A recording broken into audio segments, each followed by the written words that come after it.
मुकद्दस आदम से नूह तक 10 पुश्तें बनती हैं और इस दौरान लोग पैदा हो रहे हैं। कोई 900 साल, कोई 950 साल लंबी लंबी उम्र पाकर जिंदा रह रहा है। लेकिन नूह के वक्त पर आकर एक दफ़ा स्टोरी जो है वो थम जाती है, रुक जाती है, और वहाँ पर लिखा है कि अब ये जो इंसान पैदा हुआ है ये हमें हमारी हाथों की मेहनत से, जो ज़मीन के सबब से है, जिस पर खुदा ने लानत की है, हमें आराम बख्शेगा। और क्या आप जानते हैं कि नूह के नाम का मतलब भी आराम ही है। आराम इस सेंस में कि खुदा ने उससे एक बहुत बड़ा काम लेना था और खुदावन ने उस वक्त की रहती दुनिया को नूह के वसीला से जज किया और उसकी कश्ती के वसीला से जज किया।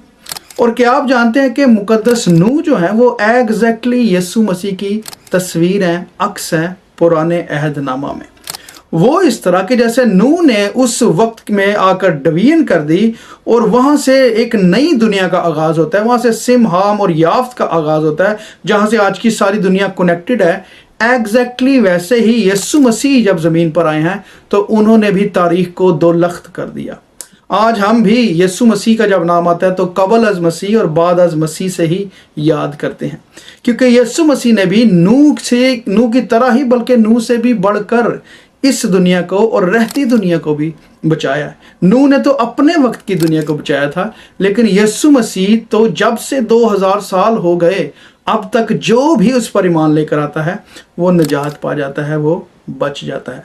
जैसे उस वक्त खुदा ने नूह के वसीला से दुनिया को बचाया, आज बाप जो है वो यीशु मसीह के वसीला से हम सबको बचाता है। आमीन।